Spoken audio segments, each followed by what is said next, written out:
So the first question is, what were the greatest successes of the Zionist movement? Well, they created the state of Israel. Okay. They actually succeeded in doing what they wanted to do. Yeah, if there was a goal of making a state, they made a state. Okay. Ron, yes, please. For me, one of the greatest successes would be the revitalization of Hebrew as a living language. Sure. Something, language revitalization being an incredibly significant area of my life. And amazingly hard. I mean, to get people to speak baby talk to their babies in a different language so that they grow up with that as a new mother tongue. That takes a lot of ideological and social commitment and investment. Well, look at all the other places that tried to do it. Cornwall and Wales and right. Even in Ireland. Ireland too, yeah. A lot of places have tried to either preserve languages or bring it back. Encourage people to bring it. It's very, very hard to do. Yeah, Israel's the only one that ever did it. Yeah. I don't know if it's the absolute only one, but it's definitely, the fact that we can't think of any other examples suggests it's a very rare. There are some movements in some of the Native American. Yeah, Native American reservations have been trying to do that. They have revived Navajo and some of the other. Right. Yeah, but not to the extent that they. Well, no, I don't think so. But they have smaller populations too that you're talking about. Yeah, so it's one of these cases where it was really revolutionary. And it was a melting pot of many different Jewish cultures. There's all these Arabic-speaking Jews coming from the Middle East, and Kurdish-speaking Jews coming from Kurdistan, and German-speaking Jews coming from Germany, pre and post-Holocaust. All the Yiddish speakers, some Americans coming who only spoke English by that time. So it really is an attempt to make a melting pot of Jewish life. Now, it wasn't always positive on the Hebrew language front. At certain times, they were very anti-Yiddish, for example. There was an attempt to establish a Yiddish daily newspaper, and the authorities at the time said that they were not able to do so because they didn't have the correct movable type. Do you know what alphabet Yiddish is written in? Yeah. It's the same alphabet as Hebrew. Yeah, exactly. Of course they have the characters. But so what they wound up doing was they published 2 3-day-a-week newspapers. One published on Monday, Wednesday, and Friday. One published on Tuesday, Thursday, and Sunday. And they were the same staff. They just changed the masthead, and so they had 2 different Yiddish papers. But the point is that the push to establish Hebrew as the national language also involves sometimes denigrating Arabic as a lived Jewish language among the Mizrahi Jews, denigrating Yiddish as a lived language among Ashkenazi Jews. So it has downsides too, but definitely it is absolutely a positive achievement. And it's a language that you can swear in, you can talk to a cab driver in, you can solicit a prostitute in. Part of the goal was normalcy, right? And unfortunately, as we saw this week, it's also a language in which you can foment a riot and cause massive property destruction in. That's a sign of normalcy. Congratulations, we're a normal people who have these kind of problems too. But I do think forging that Israeli identity out of all those disparate Jewish strands, and from the secular to the traditional up to a point, really was quite an achievement. Some of it facilitated by the army service that was mandatory, and some of it just by cultural encounter. I would also say that a success of the Zionist movement, which they didn't envision when they set it up, but it was sort of the Holocaust rescue, if you will. The fact that they were provided a haven for the survivors, many of the survivors of the Holocaust. Again, Herzl couldn't have possibly envisioned that sort of horror. And Jabotinsky actually was talking about it before the war. He said there's a coming disaster and it's going to hit the Jews terribly, and that's why he was advocating for a maximal territory. We need to get millions of people here right now. But certainly the survivors of the Holocaust, all those refugees from the Arab countries that came after the founding of the State of Israel, the Ethiopian falashas who were facing starvation, the Russian Jews who managed to make it out of the Soviet Union. First in the 70s there was a wave, and then in the 90s with the collapse of the Soviet Union. They were truly a refuge for world Jewry and advocated for these small Jewish populations and sometimes physically saved them. Another example of a success of the Zionist movement was this was a global Jewish project that was supported by the majority of world Jewry.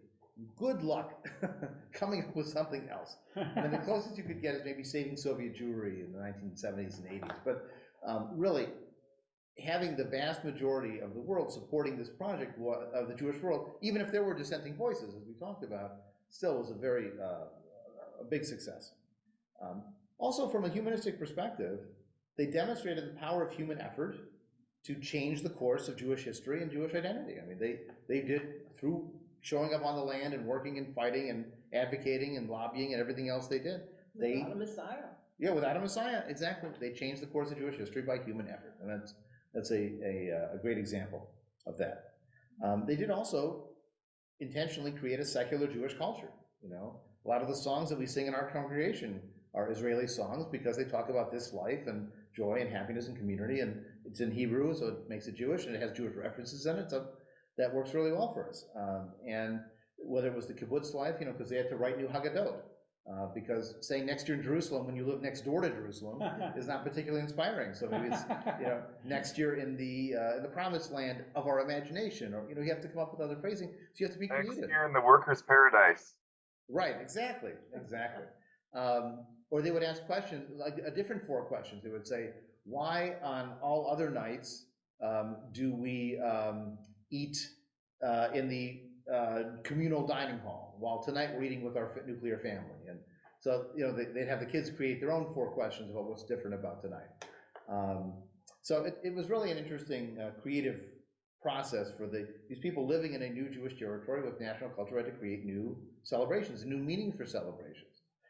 I mean, just think about in Israel on Purim, which is coming up next week, it's a street fair. Like, it's a public carnival. It's like Halloween here, where all the kids are dressing up in their costumes and going around, you know, doing public space events. But that's something you can do there that doesn't happen as often in a diaspora setting. And I guess the last sort of intangible benefit was certainly coming out of the Holocaust. The Zionist movement successfully establishing a Jewish state and fighting to defend it led to a rise in Jewish self-esteem. You know, we were not just passive victims of history. We could be the fighting Jews. We could be a strong self-assertive identity, and it did certainly lead to maybe living vicariously through them. I mean, there is something odd about saying, I'm going to put down my Jewish roots in a country I've never been to by buying a tree there that I'll never see, you know. The other funny sort of joke that Israelis would tell is, you know, they could sell the same tree to 3 different people. So, you know, one person drives up and they have a sign up saying, here's your tree, and then they take the sign down and put up another one for the next guy coming by. You know, there's sort of the bizarre, like BAZAAR, bizarre kind of, you know, negotiation and bakshish giving and so on. Makes me think of the producers. The what producers? The producers, we keep selling half shares to all these different people. Right, exactly. Well, it's the same kind of thing, right? Okay, so that's some of the successes. Now, the next question, under the writing of Zionist thinkers like Adam or Brenner or Ben Gurion, these are all in our Judaism in a Secular Age anthology, how are they a break with Jewish past and tradition, and what do they claim to continue? Well, they talk about resisting the exile, fighting against the exile, as opposed to letting God handle it or, you know, having it work on a divine schedule. They actually use phrasing like the homeland should be built on humanistic, Zionist, and socialist foundations, but not religious. Right? It's modern values we would accept. They want to break our slavery to the book, because the book is the old. The book is the repeating of the old, over and over again. Torah, Torah, Torah, every year. Let's write some new books. let's break that cycle. One of them, Hadash, says, Jewish learning is better than Jewish prayer. What does he mean by that? Jewish learning is better than Jewish prayer.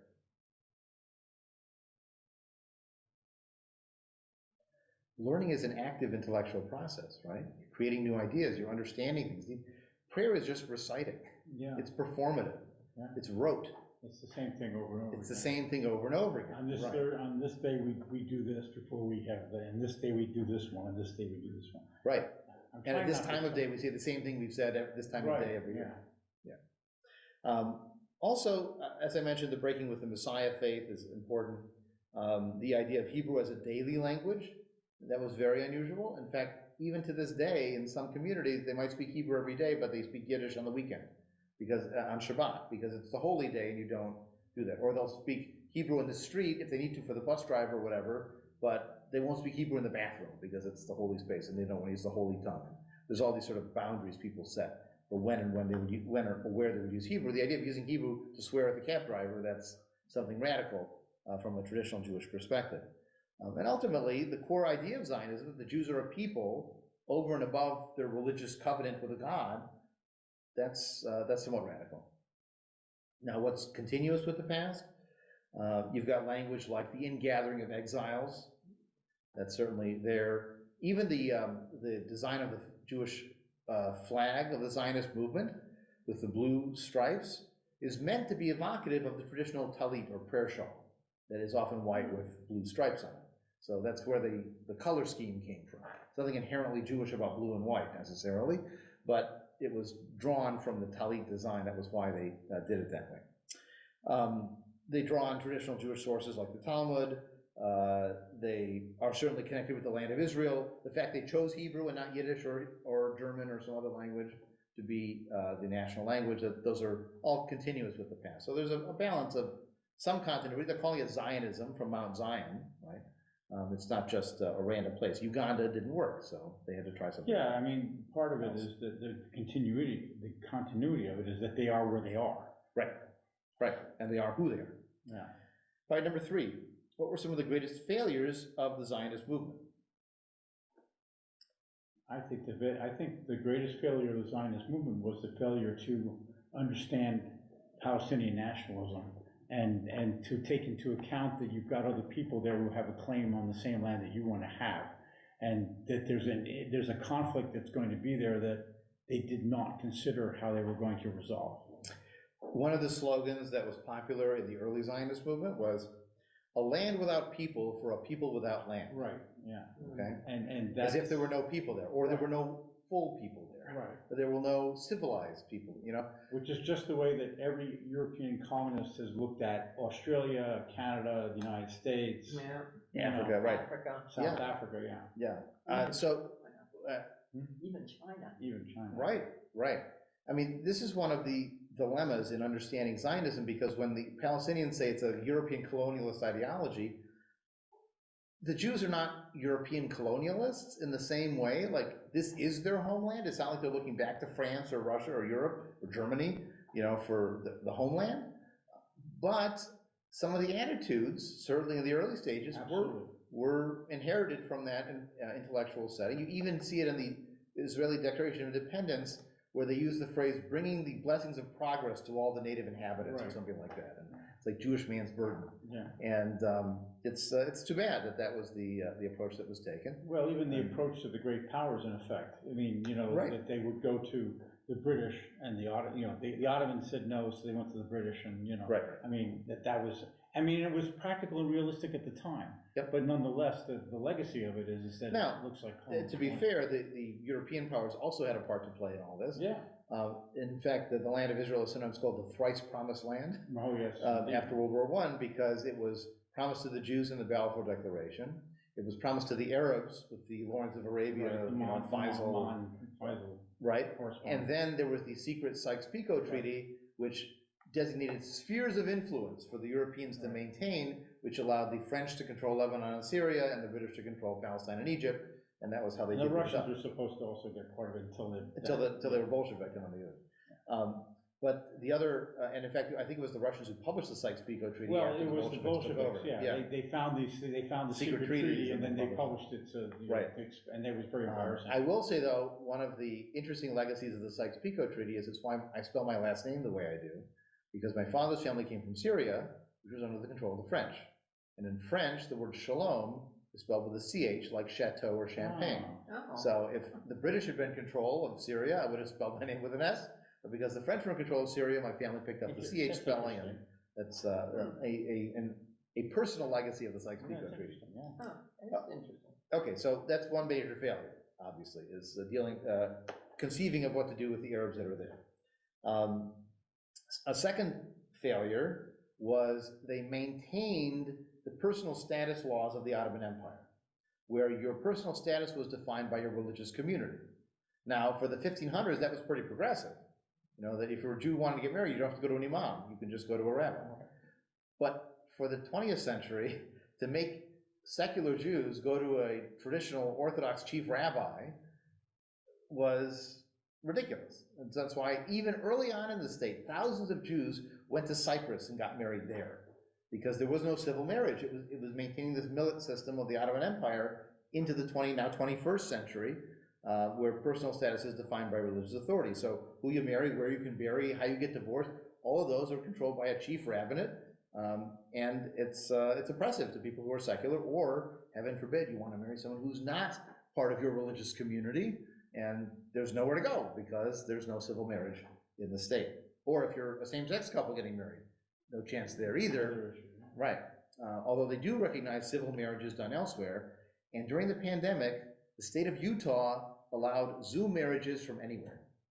So you actually had a number of Israelis who got married in Utah virtually during the pandemic because it was an extraterritorial authorization, and the Israeli secular authorities recognized marriages concluded outside of Israel as legal civil marriages. It's just not recognized by the rabbinate, and there's no separate civil marriage outside of the rabbinate. They still don't have a civil marriage? They don't have civil marriage, it's only religious marriage, unless you get married outside, and then it's recognized as a legal marriage for taxation, divorce, whatever. I had no idea. Yeah. Well, they gave for a secular movement, they gave entirely too much power to the Orthodox and conservative. Yeah, right. Obviously, what are your borders going to be? Who owns the land? Like all that, was left in the air or left to future decisions, and that obviously has come back to bite them. They did land in a very hostile environment. I mean, the Arabs were not so thrilled to have them there. The Palestinians weren't either. And so often, the hostility of the outside world has a distorting effect on internal processes and development. So whatever the best ideals might have been, the security state that was necessary often produces its own negative consequences, as we've seen in the US after 9/11 as well. Putting all your eggs into the collective farm basket might not have been the best strategy over the course of the 20th century, because agribusiness just has economies of scale that are very hard to match by pluck and enthusiasm. I mean, actually, some kibbutzim that have managed to survive specialize in selling citrus to Europe because it ripens about a month earlier in Israel than it does in Southern Europe. So they can make most of their money in that window when they can supply fruits to Europe ripe that Greece and Italy can't yet. But it's also a tough, every country that has tried these kind of communal ideas has failed. I mean, the Chinese tried it, and they went to, and the Russian thing fell apart. The collective farming, yeah. Because it's a hard life, and people don't want to share their stuff with other people. I mean, and right. when you come down to it, everybody wants to be a bourgeois. Right. I mean, one of their strategic mistakes in the founding of the state was they never made it an explicit constitution. So they don't have a guaranteed Bill of Rights, they don't have a formal, they have like de facto laws of how the government's structured and so on. They do have some basic laws that define sort of basic parameters of the government, but there isn't one formal constitution, and they figured they'd get to it later. And then it didn't happen, and they couldn't get enough of a coalition, and the religious parties insisted to be based on the Torah, because that's our constitution. The socialists said, over our dead body, are you going to make a constitution based on the Torah? So it never came together, and now we're dealing with this problem. Look at their judiciary issues they're having with these protests in the street about reforms. And some of the reforms are actually not unreasonable. I mean, right now in Israel, the way Supreme Court justices are chosen is they have a panel of previous Supreme Court justices and members of the legal establishment who choose the Supreme Court justices. It's not something that's chosen or affirmed by the elected parliament at all. So it is an anti-democratic system. It's we don't trust the people kind of approach. Well, it's incestuous as well. Right, and it's reaffirming the previous biases. And so there are some reasonable complaints about it. But to make any decision of the court reviewable by the parliament with a 61-vote majority to overturn just means that the coalition can do whatever it wants. Yeah, it breaks down the whole. So there's no check and balance, right? I know if you made it like a 2/3, if just like in our system, we have the executive that can veto, but then you can override the veto if you get enough of a supermajority. Well, if they made it a supermajority to override a Supreme Court decision, maybe that's not so bad. But if it's 61 votes, maybe that's not. So again, not having a constitution was a major failure. Obviously, they did have trouble integrating Mizrahi Jews, Sephardic Jews, into the Ashkenazi establishment. That was a mess. Obviously, dealing with the Arab citizens within Israel who face discrimination even today. And sometimes it's sort of subtle. Small communities are allowed to have a veto power on who gets to move into them based on the character of the community. Well, guess how that turns out? Yeah. So the Arab population of Israel is something like 1/5 of the population, 20%.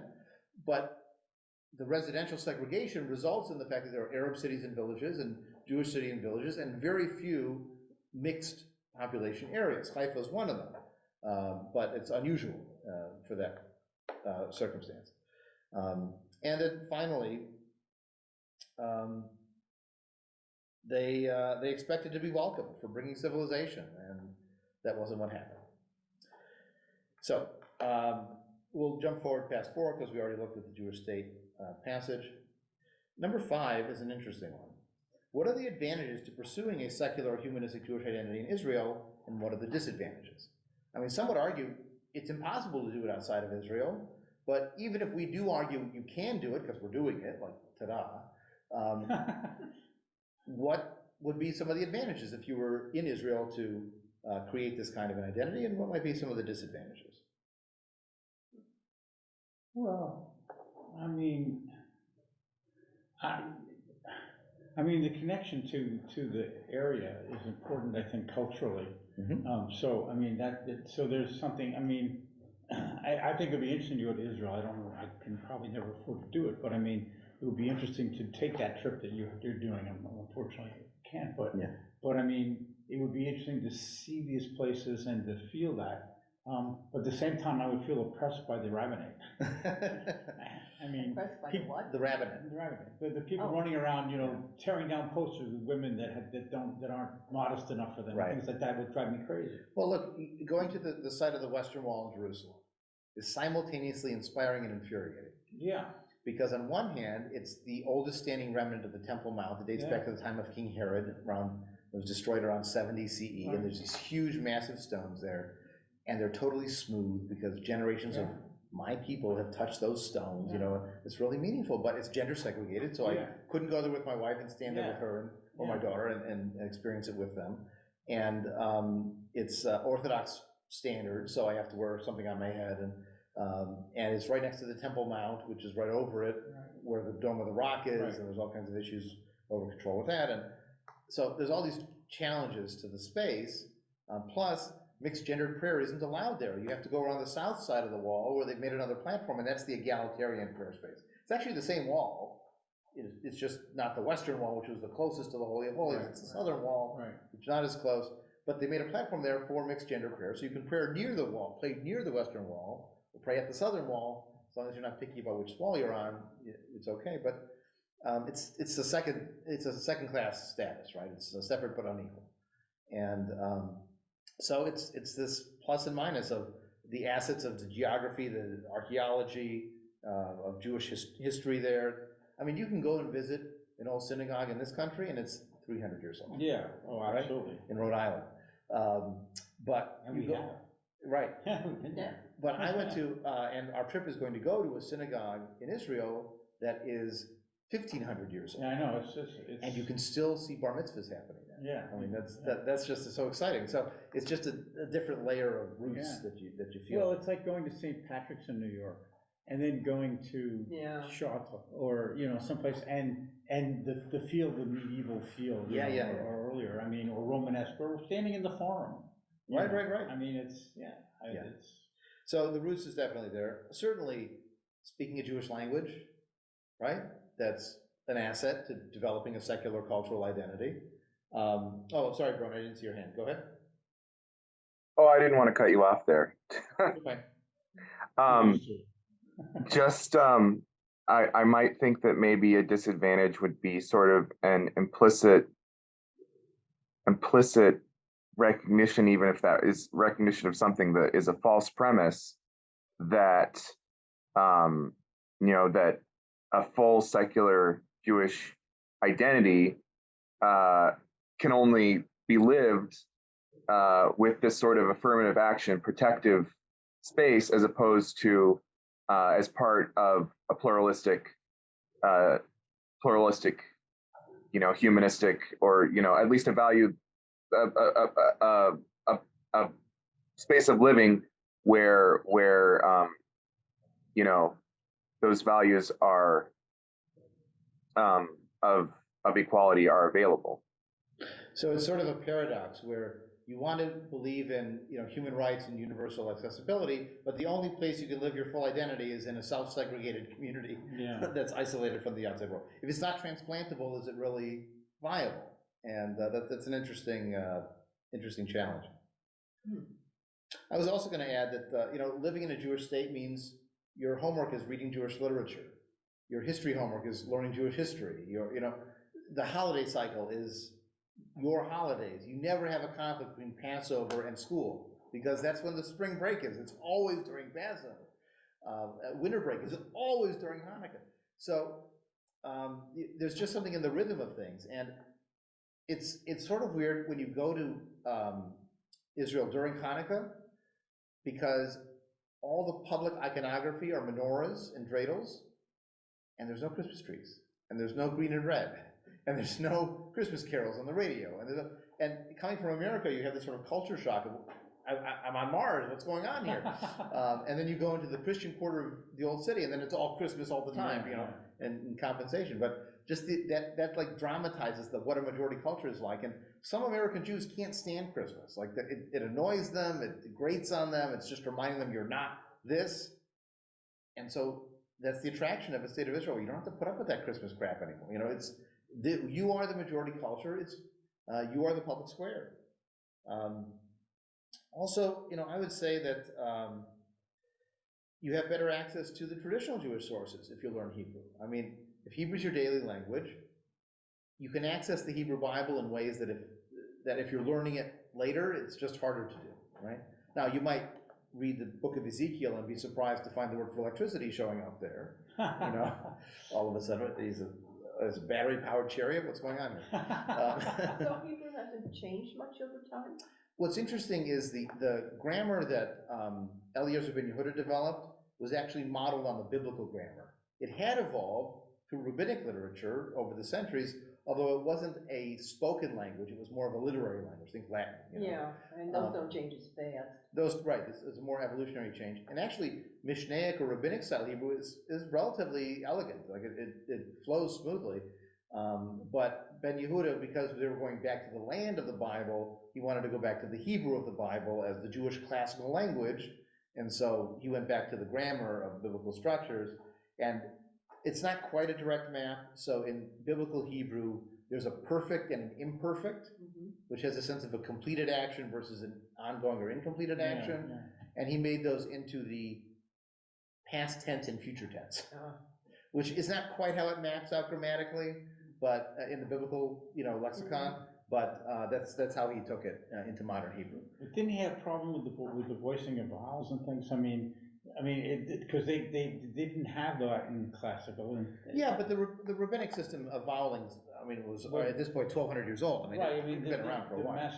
The Masoretes, right? Yeah. So, but that's sort of evolved though from the original. Yeah, but that had been very well established by the time Ben Yehuda was writing. That wasn't a variable at that time. Yeah, I was just interested if you learned Hebrew growing up and that you could just go and read the Bible. You didn't have to learn a bunch of other stuff because it was a different. It's much more accessible. Like Old English. Yeah, right. Much more accessible. Okay. And I will say, you could decide if this is a positive or a negative, but in Israel, you're reminded that you're Jewish all the time. And some people can't stand it. And they leave and they go to Timbuktu or they go to Tibet and they, explore all kinds of other religions. Just to not be Jewish for a while. Although what's funny is I've talked to some Israelis who live here and they say, I felt Israeli in Israel, I feel Jewish here, because it's different. There it's in the air, it's in the water, it's in the language, it's, you're among Jews all the time, so you can forget that you're Jewish, you're just one of the people. But when you leave Israel, then it becomes, the Jewishness part becomes more prominent. I know other disadvantages, it's not just the rabbinic system. It's you can't get married. You can't go to a funeral. You can't have your own rabbis recognized. they finally, after many, many court cases, required the Israeli government to fund non-Orthodox rabbis and communities. But they're not funded through the Ministry of Religious Affairs. They're funded through the Ministry of Sports and Culture. And to get an Orthodox rabbi some government funding, you need 10 men to form a minyan and call it a congregation. To get a non-Orthodox rabbi and community funded, you need to get like 100 member units that are already paying dues, and then they'll reimburse you the next year for what they paid the rabbi the previous. I mean, it's a much more convoluted, complicated system. It's definitely separate but unequal and not fair. Also, you know, if you want to actually create an organized humanistic Jewish community, it's hard because they're Jewish all the time. They're getting their Jewishness in regular school and in the language they're speaking and with their friends and family. We sometimes have more trouble creating communities in Manhattan and in South Florida and in Los Angeles, where there are hundreds of thousands of secularized Jews, because they don't need us. They get their Jewish fix socially, personally, and private, and at the Jewish Community Center, the film festival, the music concert. They don't need a congregation to join because the Jewish environment is enough for them. And some Israelis do take the approach of the tradition I follow is the orthodoxy I left. So the joke version of it is the synagogue I don't go to is Orthodox. If I were going to go, it should be traditional. I don't go. But if I go, I want it to be traditional. So any kind of creative, you know, re-envision of the liturgy or new understanding of Jewish culture or how to celebrate the holiday, that's not what I want. I want it the old-fashioned way, even if I don't do it. So that's one of the challenges in the Israeli context, is convincing people, yes, you do have the right to change this, and maybe you don't believe what it's saying, and maybe that's important, that you don't just say, God bless America, or the Israeli equivalent. Maybe you want to change it to something else, but then to change it feels inauthentic. Like if I sing, I bless America, that sounds clunky, right? It doesn't feel authentic. So for them to change some of those Baruch Atah Adonai, the traditional blessings, would feel inauthentic to Jewish Hebrew culture, because that's what they've always known. So it's sometimes a hard sell. Then the last question of how do we celebrate this connection without getting caught up in the politics? Well, good luck. Yeah. It's tough to do. In fact, we'll be trying it out this Friday. I'll be speaking on the crisis in Israel, which I scheduled, you know, as a topic like several weeks ago. And guess what? It's always it's always fresh. There's always some crisis in Israel, and now we have both the civil strife of this judicial reform and these mass street protests that have been going on for weeks now, with hundreds of thousands of people coming out every weekend, plus the conflict in the West Bank between the settlers and the Palestinians. There's been murder and riot and back and forth. There was another shooting of another, actually an American Israeli, just I think it was earlier today. And the violence continues. So we'll be talking about that at our Shabbat service on Friday, if you're interested in coming. Oh, you'll be in Dallas. I'll be in Dallas. Well, if it's late enough at night, you can, and we always record the video, so you can always catch the catch the it'd be replay. interesting if I get Yeah, I mean, it depends on the scheduling, of course. Yep. Because sometimes I'm refereeing still at 7 or 8 o'clock at night. So. Right. All right, so we will pick it up next time. Is it next week? I always forget to check the calendar before I get to the end of class. I think that the biggest thing is that next week. It's not anti-Semitic to be against what the government of Israel is doing. I think or anti-Zionist. Well, and that's but those are two different things. Yeah, I know, but people conflate the two. Right, people being opposed. Well, and I would argue that it's even possible to be opposed to an ethnic state without being anti-Semitic. Oh, absolutely. As long as you're consistent. If you want to be opposed to, Armenia, and you want to be opposed to Kurdistan, and you want to be opposed to, all those other ethnic states out there, and you're consistent, then I have no problem with someone being opposed to Israel as a Jewish state. But if they're opposed to Israel as a Jewish state, but are totally fine with a Palestinian state that would exclude Jews, then I see a problem. I agree. So that's one of those subtleties. Sorry, I was just saying. Any last thoughts, comments, or questions before we wrap up? No, but it's a constant theme that people confuse the two. Because I had a conversation with a guy who was Israeli, who was a fencing coach, and I was discussing what Israel was doing in the West Bank and being critical of it, he says, well, then you're anti-Zionist. You know, it's like, no, you don't understand. But he did, to him, it was all or nothing. Either you were pro everything and very, very sort of MAGA idea. So do you know the saying, "My country, right or wrong"? Yeah. It's actually part of a longer phrase. My understanding is it's "my country, right or wrong." When right, to be kept right. When wrong, to be set right. Yeah, and that's actually taken from Teddy Roosevelt. Yeah. Who said the duty of every citizen is to support the government when it's correct and to correct it when it's wrong. Correct it when it's wrong. So if you actually quoted the whole thing, it would be the point we're trying to make. Right. And I don't think it's pro-Israel to let Israel be dumb and make bad moves. Yeah. So that's and look, those hundreds of thousands of people on the street protesting what's happening are not anti-Zionists. No. They live in Israel. They serve in the army. Right. But people that live here get attacked sometimes, by sure. others. They're saying,